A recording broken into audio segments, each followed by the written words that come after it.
fazer uma chamadinha ali, ó. Esse é o nosso canal do YouTube. Podia colocar um CG na frente. Posso pôr? Né? Posso pôr. É que tá só no endereço, mas eu Tem posso uma pôr. igreja no Maranhão, Monte Castelo, que é forte. Né? Mas embaixo tá CG, mas depois eu mudo em cima. Aham, Então, beleza. esse aqui é o nosso. Você viu aquela foto que eu te mandei? Qual? Que eu fiz na frente da igreja? Não. Dá uma olhadinha. Tá, eu vou. Então, irmãos, essa é uma forma agora que a gente tem de estar divulgando a igreja, a nossa mensagem. Né? Muita gente precisa saber. Né? Eu pus lá, eu tenho 2 vídeos colocados, o de hoje de manhã e o da aula passada com o pastor Buracinho. Né? E aí é só chegar ali no YouTube.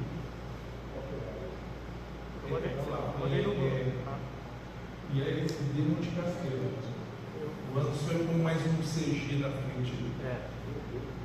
Irmãos, então nós tivemos as 2 primeiras reuniões aqui, foi tratando da Escritura, das 6 doutrinas da Igreja Adventista. Nós temos 20, essas 6 doutrinas, elas são divididas em 28 crenças. E essas 28 crenças, elas estão bem explicadas nesse livro, Cristo Cremos. O que acontece? Muitos de nós não conhecem as nossas doutrinas mais a fundo. E muita gente anda falando bobagem aí no YouTube, sem conhecer o que realmente nós pensamos. Então, nós precisamos, como o apóstolo Paulo disse a Timóteo, saber sustentar a nossa fé. Né? Nós precisamos disso. Hoje nós vamos fazer um sorteio desse aqui.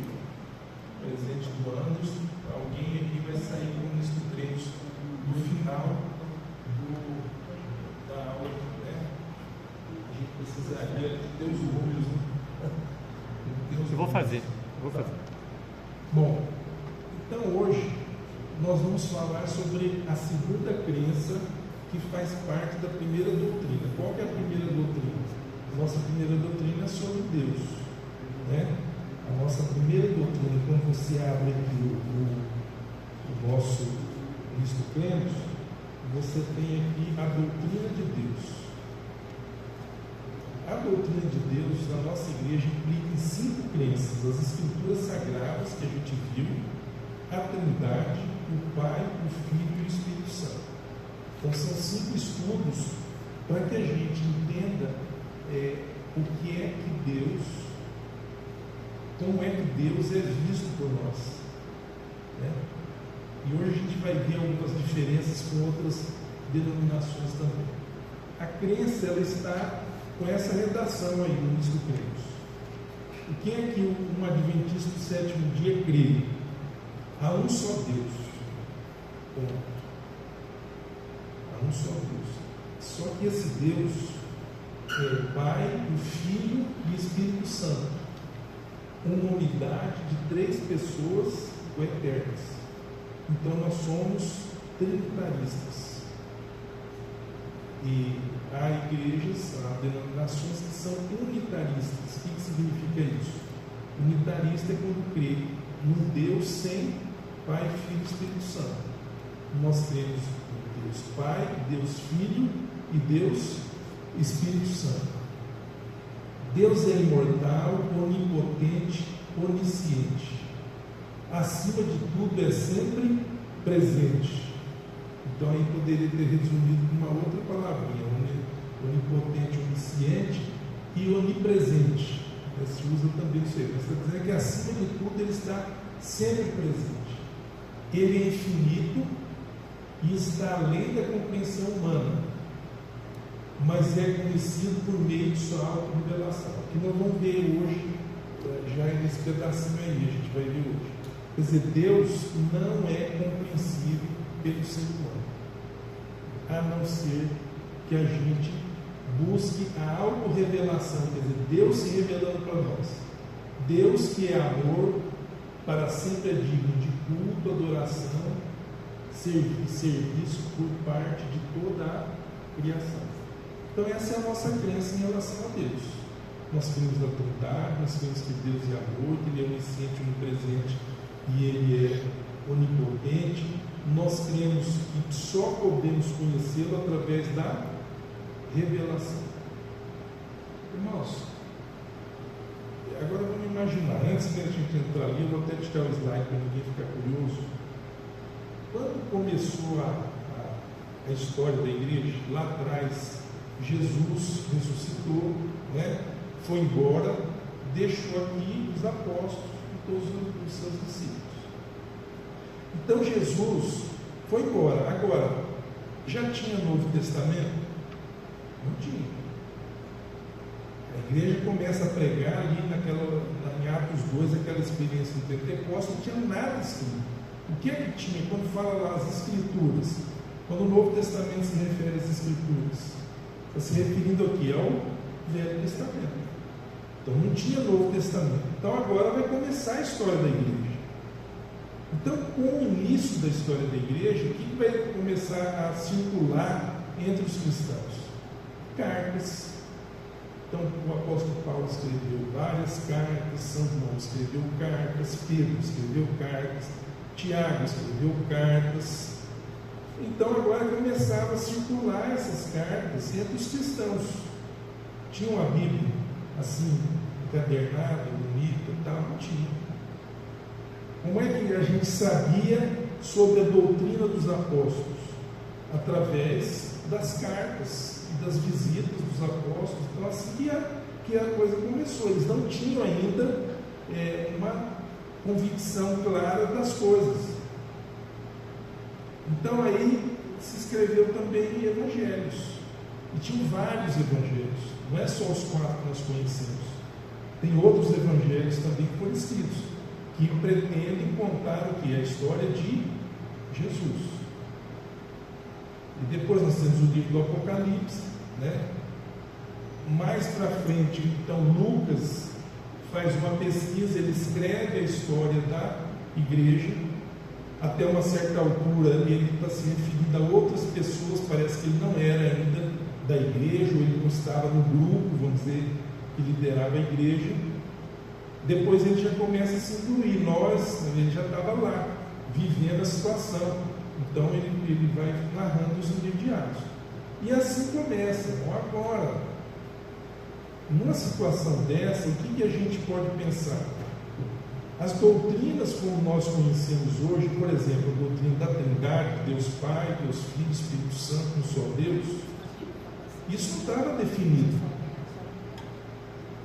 Quando conseguiram, vamos dizer, a igreja consegue juntar essas cartas, os evangelhos, o livro do Apocalipse, quando consegue juntar isso tudo, os cristãos estavam vivendo algumas perplexidades. Havia algumas ideias que hoje para nós são estranhas.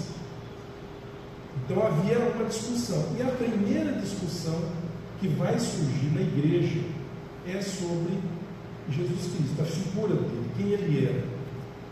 Para nós hoje é muito fácil a gente dizer, não, Jesus Cristo é o quê? Humano e divino, 100% divino, 100% humano. Para nós hoje é fácil, nós já, 2000 anos depois a gente já está com isso já sedimentado. Mas para eles ainda não era. Quem era Jesus? E qual era essa relação de Jesus, o Espírito Santo? Qual era a relação de Jesus e Deus, o Pai? Então precisava ainda, os cristãos ainda estavam começando, então havia ideias, e não era como hoje, que a gente entra na internet, manda um vídeo, manda uma mensagem pelo WhatsApp e rapidamente todo mundo está sabendo das coisas. Então, vai aparecer uma ideia dentro da igreja cristã que se chamava docetismo. Essa palavra vem do grego dokel, parecer, como se fosse. O ponto de vista docético acerca de Jesus Cristo é aquele que assume que Cristo era divino, mas nunca foi humano. Olha só, o apóstolo João está vivo, o apóstolo Paulo está vivo, e a gente vê, por exemplo, a primeira carta do apóstolo João, a primeira carta dele é combatendo essas ideias docéticas. A primeira, quer dizer, Jesus era Deus, mas Jesus nunca foi o quê? Um ser humano. Isso não foi para a gente falar que houve um problema anterior, a gente só pode falar nos judaizantes. Quem eram os judaizantes? Lembra ali de Atos 15, o primeiro concílio? Qual que era o assunto ali? Qual era o assunto? O assunto se era necessário cumprir a lei judaica ou não. Então aqueles que eram judeus anteriores, o que eles queriam? Eles queriam que todos os cristãos novos, os gentios que se batizando, cumprissem os rituais da lei judaica. Então, por exemplo, tinha que circuncidar, uma série de coisas. Então, esse foi um problema anterior. Mas agora a igreja está com um problema, porque surge essa ideia do docetismo. Então, Jesus não era humano. Cristo apenas o quê? Parecia humano. Então, essa foi uma heresia que começou. E aí veio o apóstolo João, o apóstolo Paulo, combatendo isso. O próprio Jesus, adiantando, ele já foi narrado a história do que ele falou com os discípulos, e São Lucas também fez questão de colocar isso no Evangelho, que já era para o quê? Para combater essa ideia, a ideia docetista. Então Jesus assim: vede as minhas mãos, os meus pés, que sou eu mesmo, apalpai-me e vede, pois o Espírito não tem carne nem ossos, como vedes que eu tenho. O que Jesus está falando? Eu sou humano, eu sou tão humano quanto vocês. Se vocês apalparem aqui, vocês vão ver o quê? Uma pessoa. Porque os docetistas diziam: não, quando Jesus morreu na cruz, aqui foi apenas uma aparência, foi apenas para. Mas não era. Então Jesus não sentiu dor, todos aqueles ações, tudo aquilo ali não era, não aconteceu de verdade. Isso era o que esses docetistas falavam. Então, isso é o que esses docetistas falavam. Esse povo que estava dentro da igreja, que era cristão, mas ainda estava meio perdido nas coisas. Jesus já tinha ido para o céu, os apóstolos já estavam quase todos morrendo ou mortos, e aí vem João e ele enfrenta esse problema. Na primeira carta de João, no capítulo 1, versículo 1 a 3, o que ele diz? O que era desde o princípio, o que ouvimos, o que vimos com os nossos próprios olhos, o que contemplamos, as nossas mãos apalparam. O que João está dizendo? Olha, eu sou testemunha de uma pessoa, Jesus Cristo, e essa pessoa nós apalpamos, nós vimos, nós contemplamos, nós ouvimos. Ele fala, quer dizer, qual era a finalidade disso? Afirmar para todos, inclusive para nós que vemos hoje, que Jesus foi o quê? Plenamente humano. Ele também era divino, mas também era humano. Olha a outra passagem lá de 1 João. Nisto conhecereis o Espírito de Deus. Todo espírito que confessa que Jesus Cristo veio em carne é de Deus. E todo espírito que não confessa que Jesus Cristo veio em carne não é de Deus. Olha só. Então havia esse problema. Qual era o problema? Docetismo. Mas o que importa para nós hoje aqui é o seguinte: o que estava tratando? Estava tratando da natureza de Jesus, da pessoa dele. Essa foi a grande dúvida dos primeiros séculos da história da igreja. Então, quem era Jesus? Era Deus que veio em aparência? Era só um ser humano? Quem era Jesus? Porque teve também uma corrente para dizer assim: não, Jesus era um ser humano, e o Cristo, o Filho de Deus, encarnou em Jesus no momento da cruz. Quer dizer, também era uma outra heresia, né? Nós temos duas situações aqui. Uma já falamos no primeiro dia, sobre o gnosticismo. Essa era uma corrente difícil até da gente explicar, porque são muitas nuances, mas olha que coisa interessante. Vinha da onde? Da cabeça dos gregos. O que é que os gregos imaginaram? Essa divisão entre alma e corpo.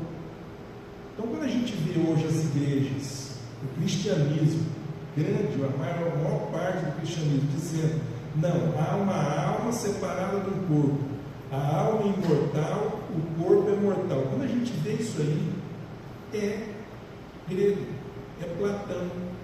Isso é ideia do Platão. Isso não é ideia bíblica. Os judeus não criam essa dicotomia, essa divisão entre alma e corpo. Isso não existia na Bíblia. No Velho Testamento isso não existe, não se justifica. Isso vem, e aí vem sob esse manto dessa linha de pensamento chamada gnosticismo. E um dos camaradas influenciados pelo gnosticismo, eu já falei dele também, lembra? Mas aí nós falamos sobre a questão dele na questão da Bíblia. Lembra que eu falei do Marcião? Marcião. Então, quando eu pus marcionismo, por quê? Porque esse Marcião vem também discutindo essa questão.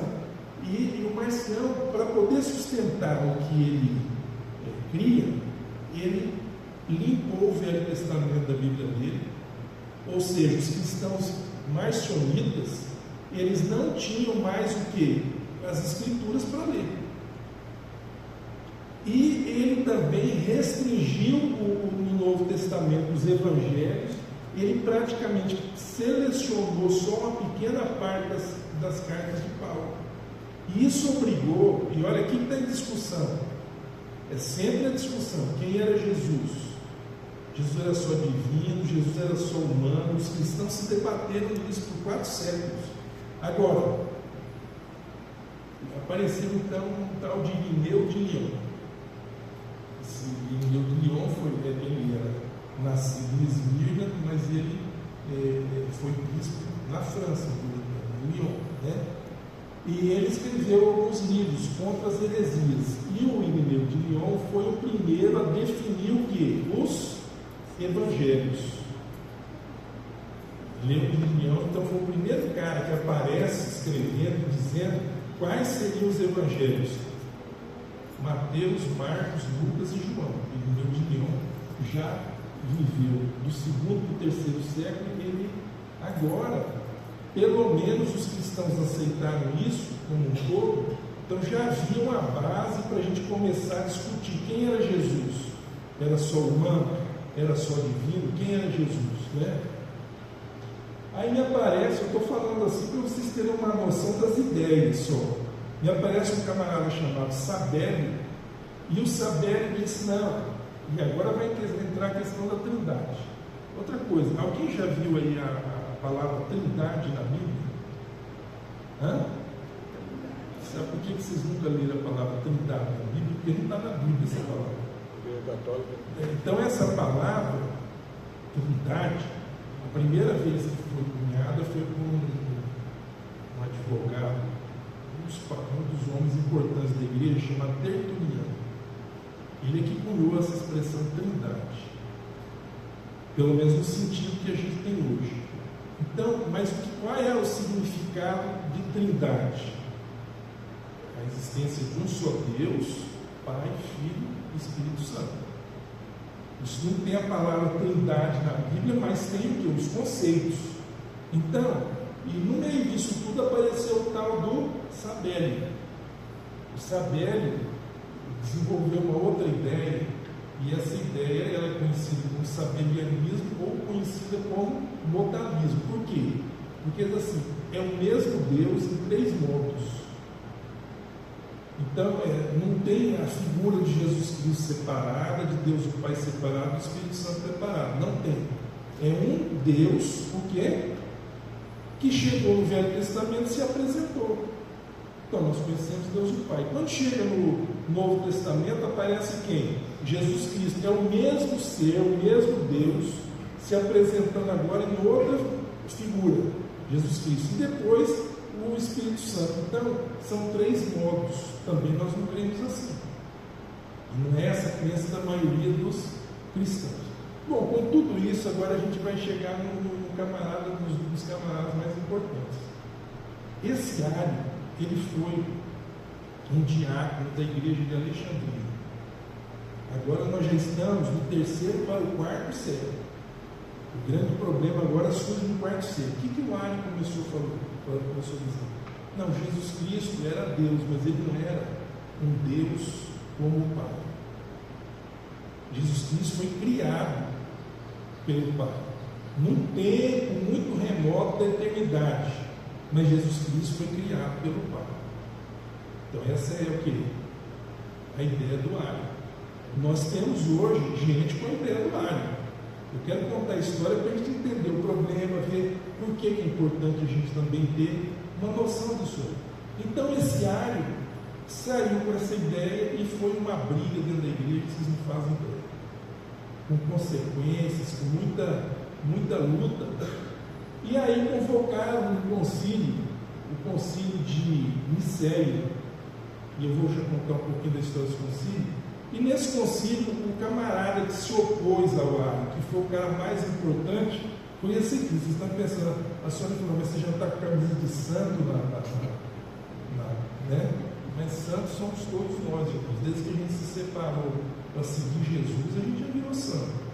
Essa é a nossa concepção protestante. Então aí aparece o Ari, depois vem se opondo a ele quem? Atanásio de Alexandria. Os dois na mesma cidade. Os dois serviam ao mesmo bispo em Alexandria, que se chamava Alexandre. Então, quando teve esse concílio de Nicéia, o que é um concílio? Nós já falamos sobre isso também. É uma reunião da liderança da igreja. No caso, uma reunião dos bispos da igreja, para resolver o quê? Vários assuntos. Um dos principais assuntos ali era sobre a natureza de Jesus. Jesus foi criado por Deus, no remota eternidade, ou Jesus é Deus tanto quanto Deus é Deus o Pai? Essa era a questão ali. Então aqui você vê, nesse quadro conhecido, lá em cima está escrito, o concílio de Nicéia, aí estão os bispos reunidos. Isso aí são figuras que, inclusive o figurino, eu creio que não era nem da época. E aparece sentado aqui na frente o imperador Constantino, porque agora nós já estamos no período em que o imperador romano é que praticamente dirige a igreja. Nós sabemos as consequências disso tudo. Então Constantino é que convocou o concílio. E reunidos ali em Nicéia, qual foi a decisão da igreja? A decisão foi assim: olha, Jesus é Deus como o Pai, da mesma substância do Pai. Essa foi a ideia que foi levada. Jesus é da mesma substância do Pai. Mas nós estamos dentro da igreja adventista. Nós precisamos saber também se houve discussão a respeito disso na igreja adventista. Embora a igreja adventista tenha surgido no século XIX, né? Então vamos dar uma olhadinha também nisso aqui para a gente estudar essa doutrina da Trindade. Unitarismo, quem crê? Um Deus. Ou, vamos dizer, é Deus em três modos, ou é Deus, o Filho não é Deus como o Pai, né? Quem são essas pessoas? Testemunha de Jeová, né? Os testemunhas de Jeová, eles defendem hoje o quê? O unitarismo. Eles aceitam a figura de Jesus, mas Jesus não é Deus com D maiúsculo. Jesus é o quê? O Filho de Deus, criado por Deus, não da mesma substância do Pai. Quer dizer, ele não é propriamente Deus como é Deus o Pai. O fundador dos Testemunhos de Jeová foi esse cidadão ali, o Charles Russell. O Charles Russell, aí a gente vai na internet para pesquisar, aparece lá que o Charles Russell, porque vocês já perceberam que os Testemunhos de Jeová têm muitos pontos em comum com a igreja adventista, do sétimo dia, que somos nós. Não cremos na imortalidade da alma, uma série de coisas. Você fica pensando, por quê? Porque os Testemunhos de Jeová vão surgir na mesma época adventista, um pouco posterior. Em 1863 a igreja adventista estava o quê? Formada, organizada, em 1863. Pouco tempo depois, então, os testemunhos de Jeová começam a estudar a Bíblia e formar a religião deles, não é? E esse Charles Russell foi o principal dentre eles. Aí eu tirei esse texto para vocês entenderem uma coisa: a Igreja Cristã do Advento. Por quê? Porque na internet aparece, não é por pouca gente não, dizendo que o Russell foi da Igreja Adventista. Então, ou seja, que os testemunhos de Jeová seriam, vamos dizer, o berço deles estaria dentro da Igreja Adventista. E isso não é verdade. Da Igreja Adventista do sétimo dia, não. Quando a gente estuda a história da nossa igreja, o que a gente descobre? Que houve um movimento adventista. Lembra? Guilherme Miller, aí pregando que Jesus voltaria em 1944, toda aquela situação ali. E as pessoas que aceitaram a mensagem de Guilherme Miller, na interpretação que ele deu para Daniel 8,14, essas pessoas passaram a ser conhecidas ou como milleritas ou como adventistas. Por quê? Adventista de advento. Jesus vai voltar, é o advento. Os adventistas, quando terminou aquela situação ou o desapontamento, porque a nossa igreja não foi fundada por Guilherme Miller. A nossa igreja não foi fundada em 1844. Havia um movimento adventista. E quando terminou, que esfriou, esse movimento se divide. Então, nós temos igrejas adventistas guardando o domingo, nós temos igrejas adventistas guardando o sábado. Não foi um movimento. Foram vários que, alguns desapareceram na história e outros estão até hoje aí. E quem está até hoje aí é a Igreja Cristã do Advento, às vezes traduzida como Igreja Adventista Cristã. É uma denominação cristã adventista de origem norte-americana, fundada em 1855 por Jonathan Cummings, resultante do movimento millerita. Então, o contato que o Charles Russell teve com adventistas não foi com o nosso movimento adventista sétimo dia, foi com essa igreja do Advento, que era guardadora do domingo. Esse Charles Russell era presbiteriano. Quando ele teve esse contato com essa igreja do Advento, o que aconteceu com ele? Ele aprendeu um monte de coisa, e ele confessa, ele conta na carta, ele viu que não era do jeito que ele tinha aprendido na igreja presbiteriana. Então é aí, nesse momento, que ele vai e dá início ao movimento que hoje é a Igreja dos Testemunhos de Jeová, né? Os Testemunhos de Jeová têm uma tradução própria da Bíblia. Essa tradução do Novo Mundo, das Escrituras Sagradas. Essa tradução, para nós, ela tem alguns problemas. E o principal problema está onde? Na natureza de Jesus. Se Jesus era divino, se era humano. Se era humano, eles não estão discutindo. Eles estão discutindo o que? A divindade de Jesus. A divindade de Jesus. Ah, Jesus é Deus? É, mas é um Deus com D minúsculo. Então, quando a gente abre o Evangelho de João, os 3 primeiros versículos, nessa tradução dos Testemunhos de Jeová, então eu vou ter ali: a palavra estava no princípio com Deus maiúsculo, que eles entendem seria Deus o Pai, e era um Deus D minúsculo, que era o que? Jesus Cristo. Então Deus o Pai com D maiúsculo, Deus o Filho com Deus com D minúsculo. Deus usou a palavra para criar todas as outras coisas, vida e luz vieram a existir por meio da palavra. Olha, irmãos, eu já vi gente dizendo assim: que os testemunhos de Jeová adulteraram. Não é que eles adulteraram. Um dos problemas de tradução é que aquele que traduz, muitas vezes, ele está contaminado pela maneira como ele pensa. Quer ver um versículo claro de contaminação? Quando Jesus está na cruz, o ladrão diz assim: lembra-te de mim quando entrar no teu reino. Aí Jesus responde para ele: em verdade, te digo, hoje estarás comigo no paraíso. Eu vou ler outra vez aqui, ó. Em verdade, te digo, hoje estarás comigo no paraíso. Mas não vai pôr ponto, não vai pôr vírgula, 2 pontos, não tem nada disso aí. Aí que está, no grego não tem. O grego, inclusive, ele era escrito sem separação de palavras, e não tinha ponto, vírgula, não tinha nada disso. Depois ele se arrumou essa situação. Então, em verdade, digo hoje estarás comigo no paraíso. Vamos pontuar agora. Se eu sou um batista e creio na imortalidade da alma, e creio que os que morrem já vão para o céu e tal, se eu sou um presbiteriano, como é que eu vou escrever? Em verdade, te digo que hoje, aí põe o que também não existe no grego, que hoje você vai estar comigo no paraíso. Mas aqui o que acontece?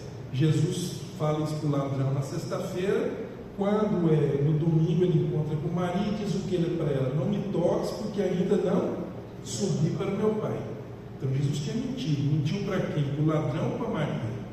Foi uma mentira piedosa para o ladrão só para confortar ele na cruz? Então não pode ser essa tradução. Jesus ainda ficou 40 dias na terra. Pois é, mas ele foi, né? Agora a pergunta ele foi no domingo, ele se apresenta ao Pai. A gente vê isso no capítulo 4 do livro do Apocalipse.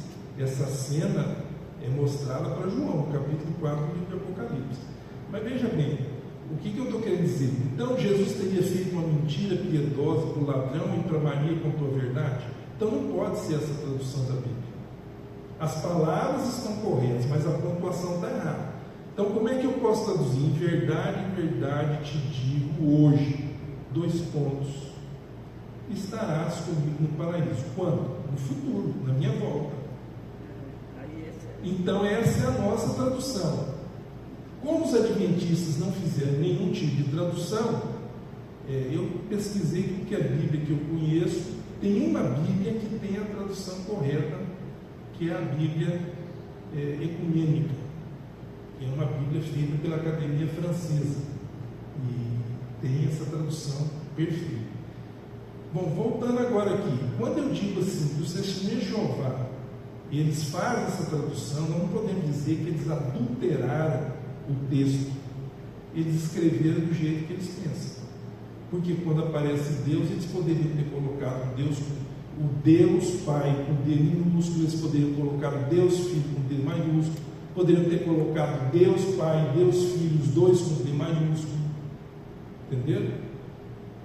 Então a Bíblia, os tradutores, eles fazem uma análise, e quem traduz tem o quê? Tem a sua forma de pensar. Então, você está lendo grego ali, não é uma língua tão atual assim, apesar que tem um grego lá. Mas o que você faz? De acordo com a sua crença, você vai fazendo a tradução. Isso é um dos problemas de tradução.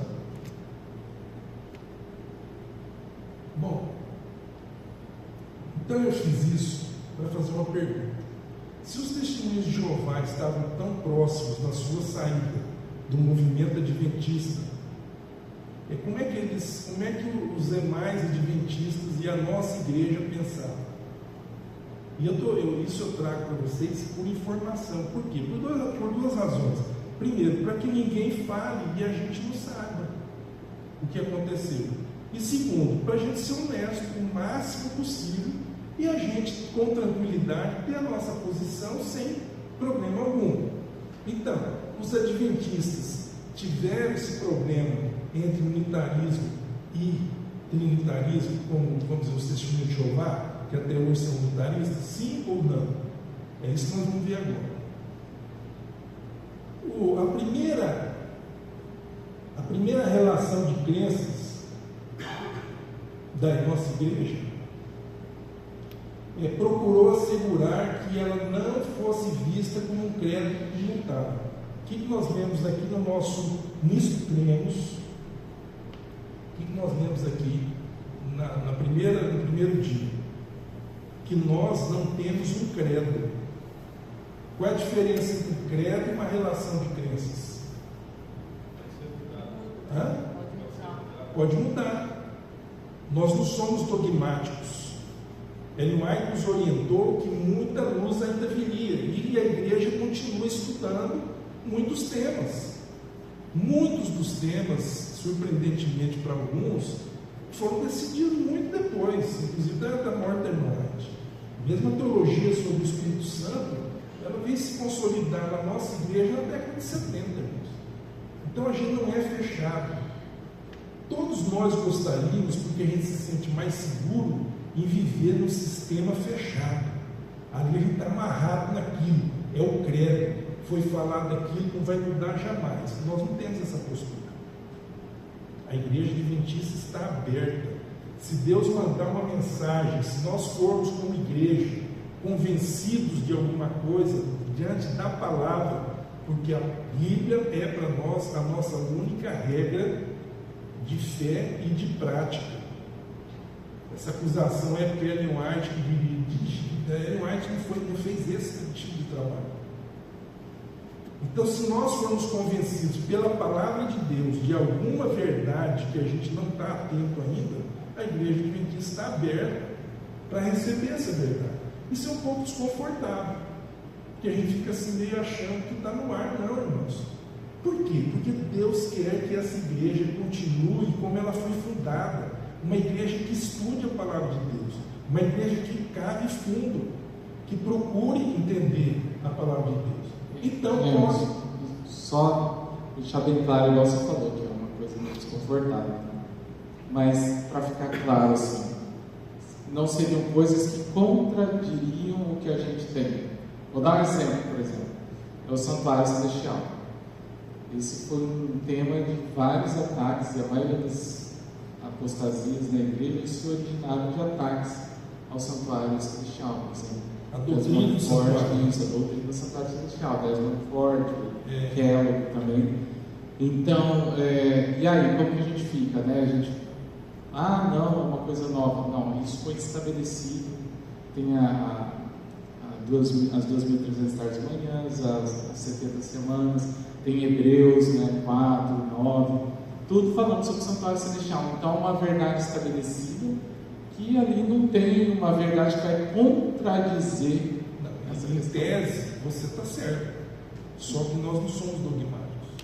Então nós estamos abertos para discutir isso. Tanto estamos abertos para discutir isso, que o Desmond Ford foi lá, fez toda a pregação dele a respeito disso aí, e a igreja foi examinar o que o Desmond Ford falou. Isso foi muito debatido na década de 70, e o que é que se concluiu? Que aquilo que nós críamos já de longa data era o que é certo, e nós vamos continuar crendo nisso.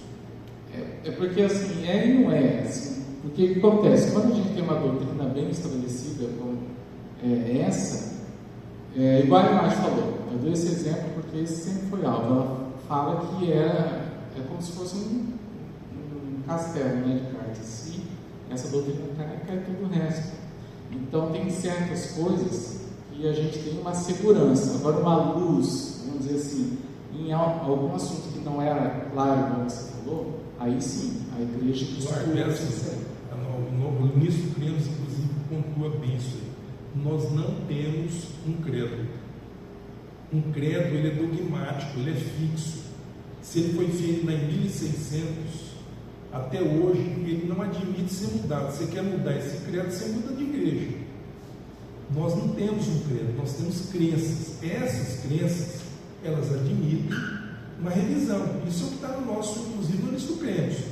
Agora, é evidente que se o dia que, vamos dizer, a doutrina do Santuário Celestial, o dia que essa doutrina caísse, a igreja adventista que nós conhecemos acabou.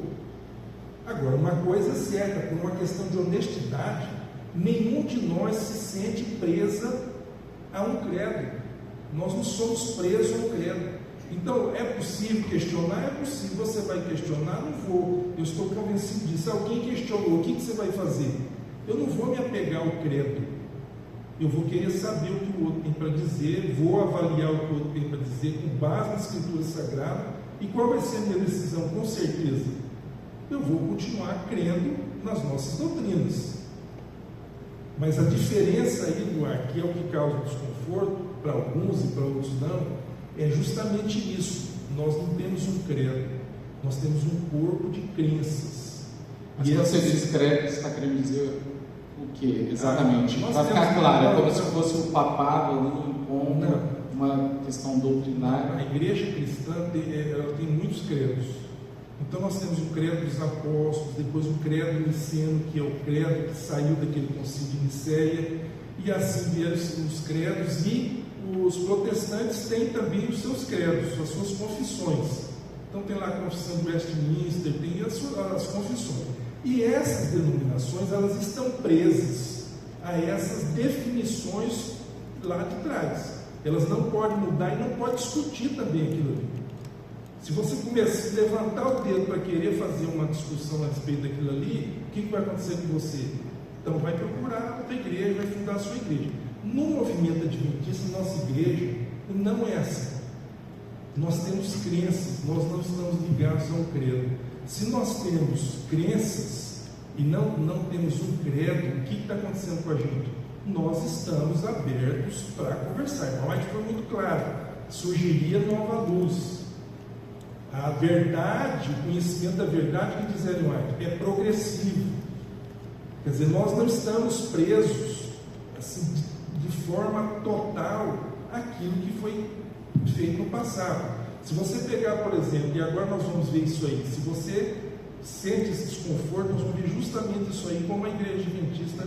Na verdade, assim, por que eu falo isso? Porque Ellen White fala que muitos sairiam da plataforma e começariam a colocar defeitos na plataforma com relação às doutrinas fundamentais da igreja, e isso seria um grande engano, e a gente vê isso em alguns lugares, inclusive em alguns países. Por exemplo, na Alemanha tem uma igreja que fez uma ordenação com um pastor, né? O pastor, na verdade, já era pastor, não era ordenação, e o pastor declarou na frente da igreja que ele era, né? Você sabe, e lá foi aceito, a igreja aceitou. Não, está aceitando, continua. Uma parte da igreja que se posicionou, esse fato aí já está resolvido. Então, mas é que está, você vê que tem certas coisas que são a base, e a gente não dá para sair, por exemplo, ficar discutindo certas coisas como a doutrina do santuário. Nós não estamos incentivando a gente a discutir ou a duvidar, mas nós temos que partir do pressuposto que a nossa igreja ela é aberta para discussão. Não, sim, mas eu digo assim, imagina a gente gente debatendo sobre o santuário celestial.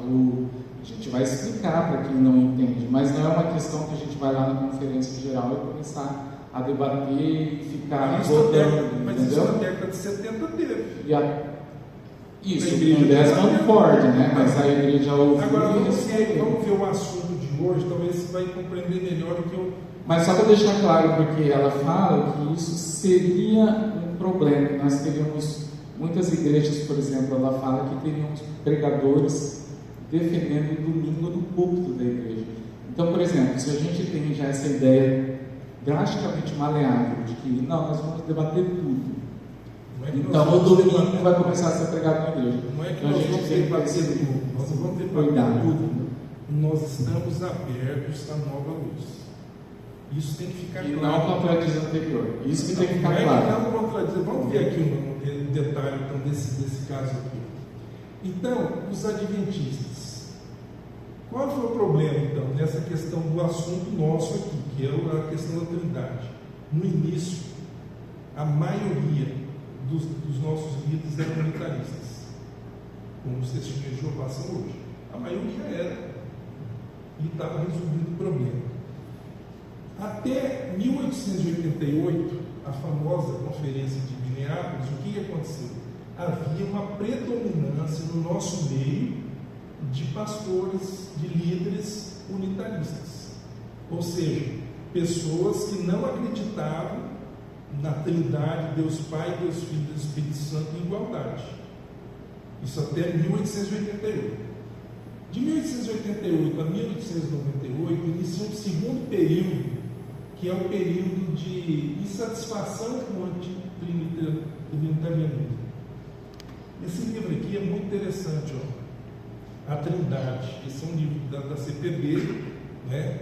Escrito por 3 pastores da Andrews, e ele trata de todos esses aspectos, inclusive o aspecto histórico. Tudo isso que eu estou falando está aqui também.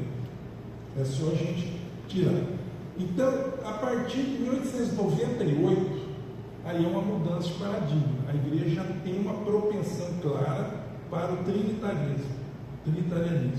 E Ellen White foi muito clara nisso aí.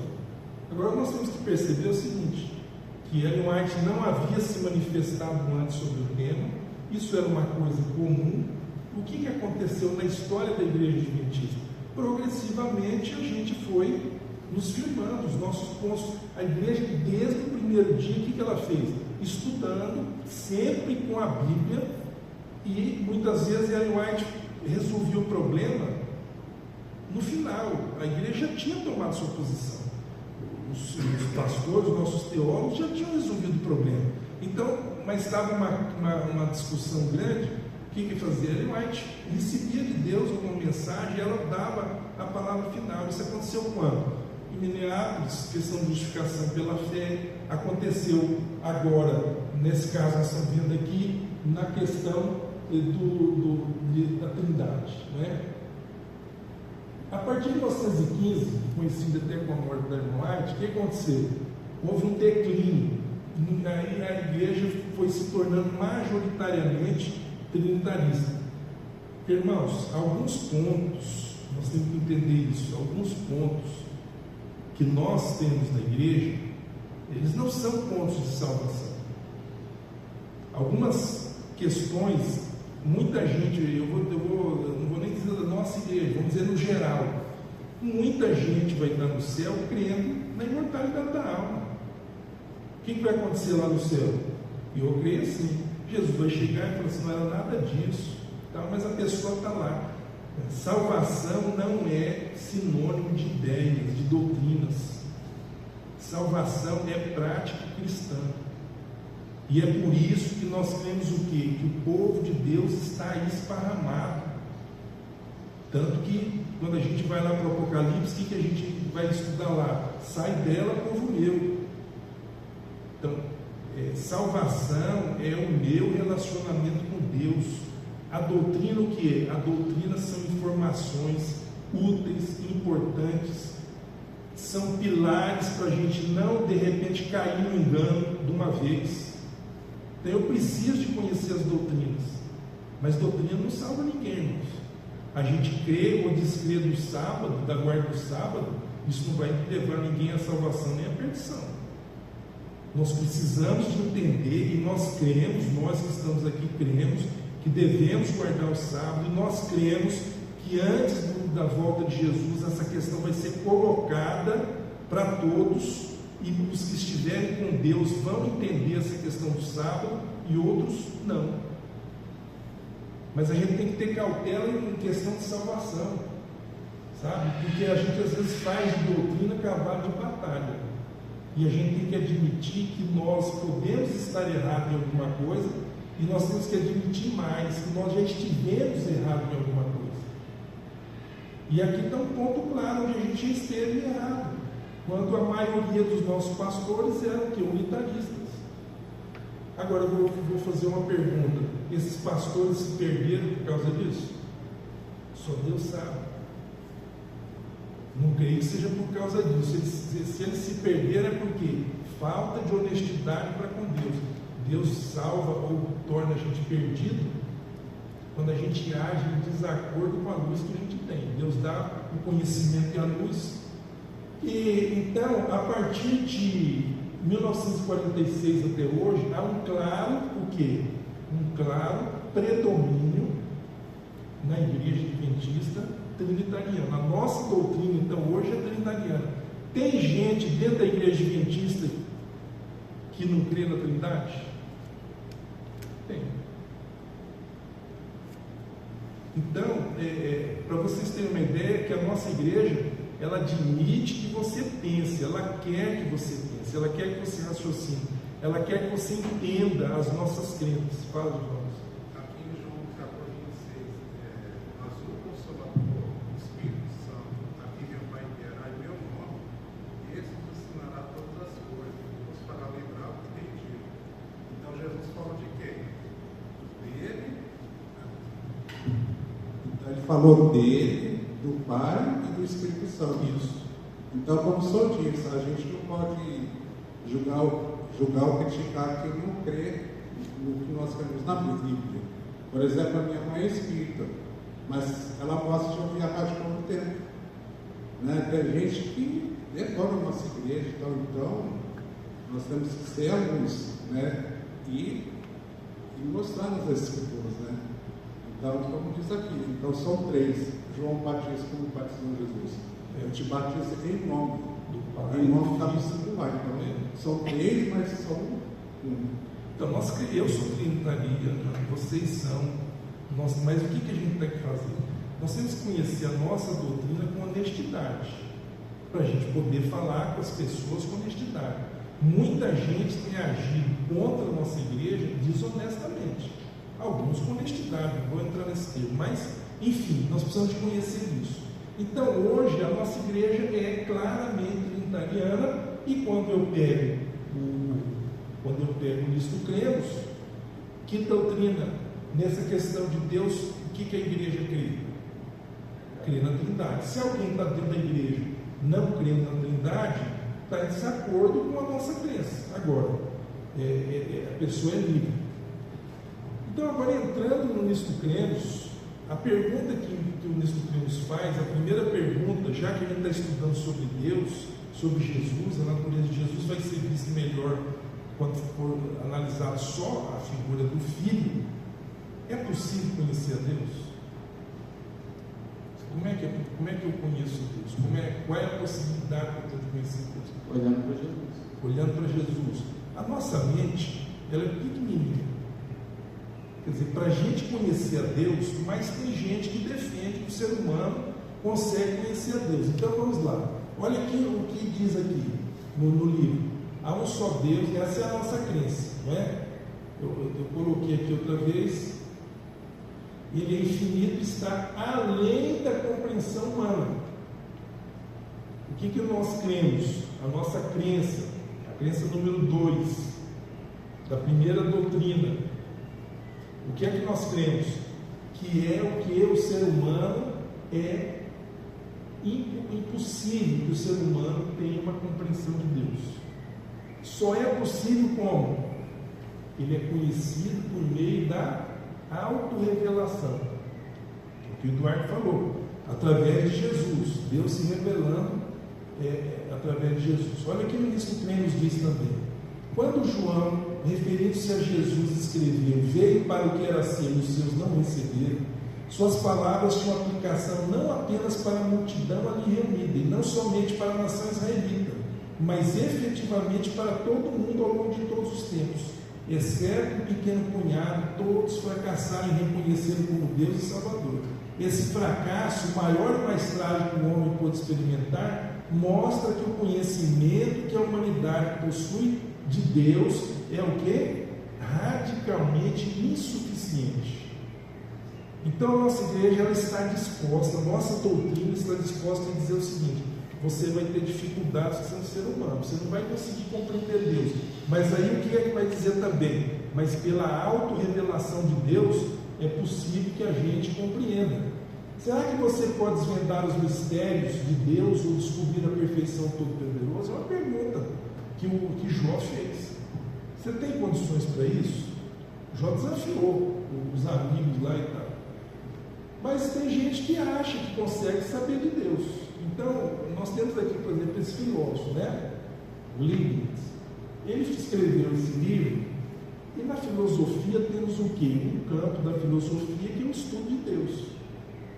Mas filosofia, quando você estuda filosofia, você não precisa ser crente, não precisa ser católico, protestante, não precisa ser nada.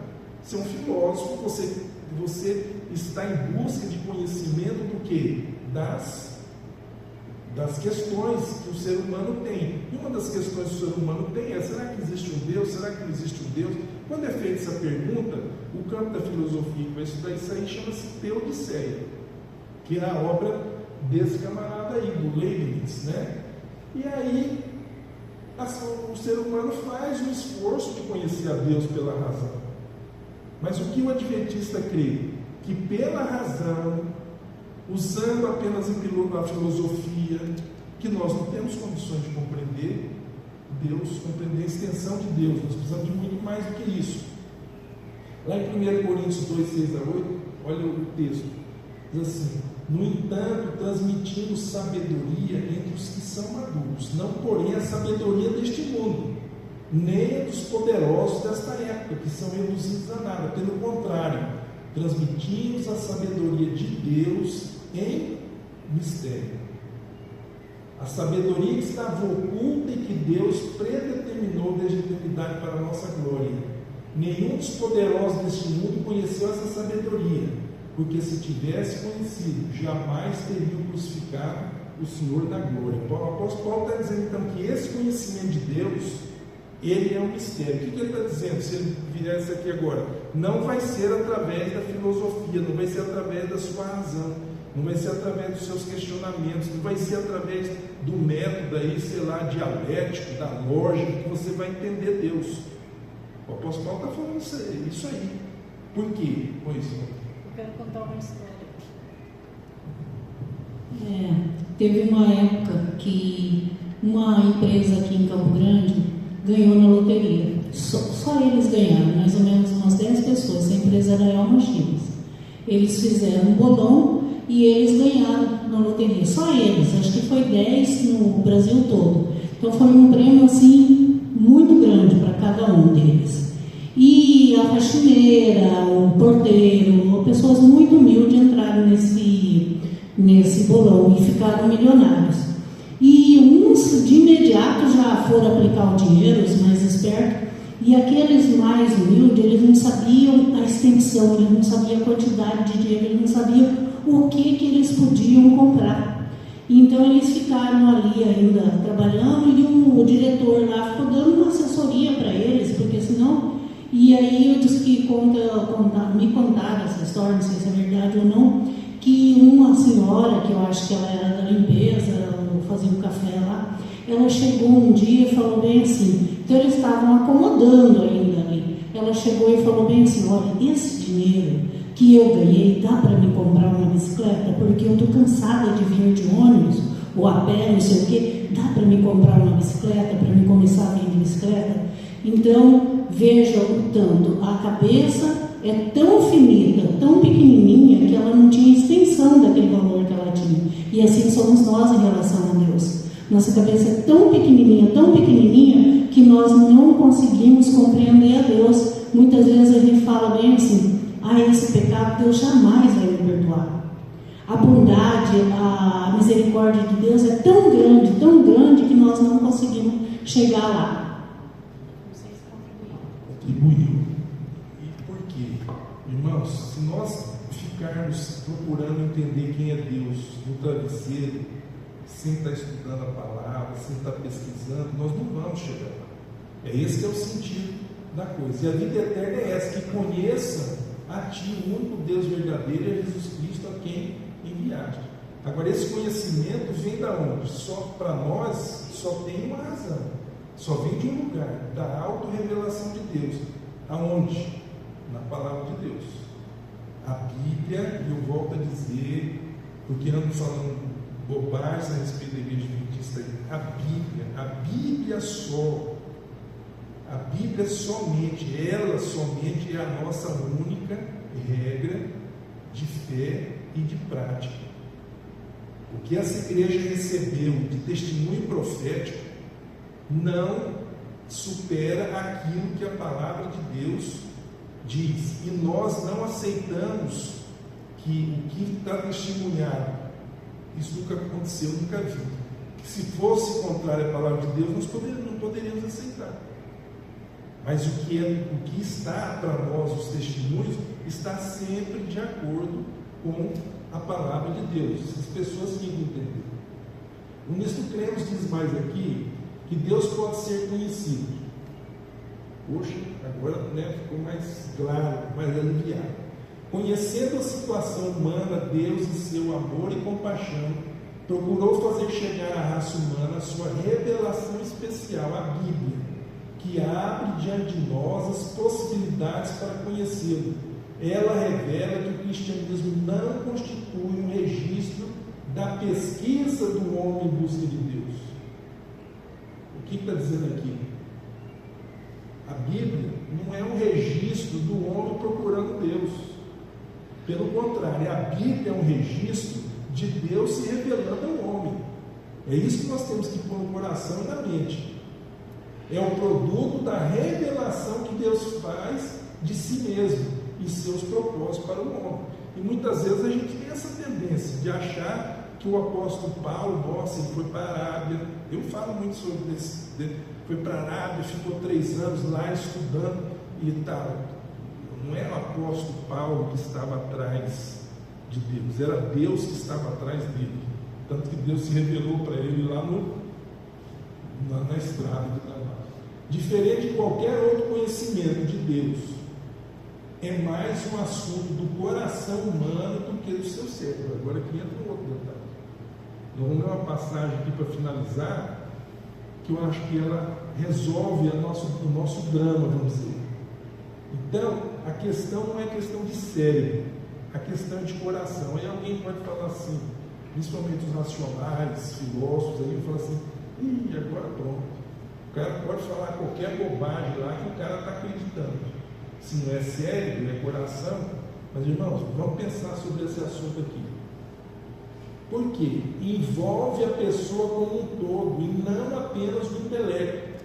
Tem um intelecto? Tem. Eu sou chamado a raciocinar? Sou chamado a raciocinar. A nossa igreja, ela não vive de revelações. Ninguém aqui normalmente chega para dizer, olha, eu tive uma revelação, uma novidade, aí a preocupação do Eduardo, eu apareço um dia aqui e falo, não é desse jeito, é de outro jeito. Quer dizer, nós não vivemos disso, nós vivemos do quê? De Bíblia. Nós precisamos ter essa confiança. Deus se revela para nós na Bíblia. Não é a gente que estudando a Bíblia fica sabendo das coisas. Por isso o coração tem que estar envolvido. Deve-se permitir o quê? A ampla entrada ao Espírito Santo e manifestar plena disposição de aceitar a vontade de Deus. Por isso o apóstolo Paulo está falando lá no mistério. Quem é que revela o mistério? Como é que funcionaria isso aí? O modo como adquirimos o conhecimento de Deus a partir da Bíblia é diferente de todos os outros métodos de aquisição de conhecimento. Não podemos nos colocar acima de Deus, tratando como um objeto capaz de ser analisado e quantificado. Isso aqui nós estamos na introdução do estudo sobre Deus, da Trindade, depois o Pai, o Filho e o Espírito Santo. O que é que a gente tem que ter em mente aqui? Que nós não estamos estudando um objeto Deus. Nós não estamos assim, vamos estudar sobre Deus, a gente vai estudar aqui como se nós racionalmente fôssemos definir quem é Deus, o que Deus quer, o que Deus deixa de ser. Deus já se revelou a nós. Através de quem? Da palavra de Deus, da Bíblia. Ele se revelou a nós. Nós tivemos dificuldades de compreender a urgência para esse fim. Essa igreja recebeu o quê? E nós cremos assim, recebeu os testemunhos de Ellen White, porque ela nos ajuda a perceber certas coisas da Bíblia. Então nós precisamos de ter essa certeza. Aquele que se propõe a obter conhecimento de Deus deve se colocar sob a jurisdição de sua autorrevelação, a Bíblia. E aqui nós vamos encerrar com essa passagem. Eu não sei quanto tempo foi, mas acho que está dando uma hora por aí, né? Deus, porém... 17h23. Nós começamos, acho que foi... 1h03. Olha aqui, Deus, porém, revelou isso a nós por meio do Espírito. Isso aqui é o apóstolo Paulo, escrevendo aos Coríntios, ele está dizendo isso aqui. Porque o Espírito sonda todas as coisas, até mesmo as profundezas de Deus. Pois quem conhece as coisas do ser humano, a não ser o próprio Espírito humano que nele está? Quer dizer, eu me conheço, eu como ser humano eu me entendo. Faço terapia lá há 5 anos, eu estou me entendendo. Agora, e Deus? Assim ninguém conhece as coisas de Deus, a não ser quem? O Espírito de Deus. O que o apóstolo Paulo está falando? Não adianta você, com a sua mente humana, querer entender a Deus. Você só vai entender a Deus o quê? Evidentemente pelo estudo da palavra, mas se esse estudo da palavra estiver o quê? sendo guiado pelo Espírito de Deus. Essa é a nossa crença. Se alguém não crê nessa direção do Espírito, não vai crer para o seu prejuízo, não sei, mas nós cremos dessa forma. Nós estamos fazendo esse estudo, nisto cremos. O que a gente crê, né? E nós não temos recebido o Espírito do mundo, e sim o Espírito que vem de Deus. Então o apóstolo Paulo falou assim, mas nós, o apóstolo Paulo está falando, eu, vocês, o grupo de cristãos, a gente está recebido direto de Deus para que conheçamos o que por Deus nos foi dado gratuitamente. Disto também falamos, não em palavras ensinadas pela sabedoria humana, mas ensinadas por quem? Pelo Espírito. E aí ele dá a equação, a regra de ouro dessa questão de conhecimento de Deus. O que ele fala? Conferindo coisas espirituais com espirituais.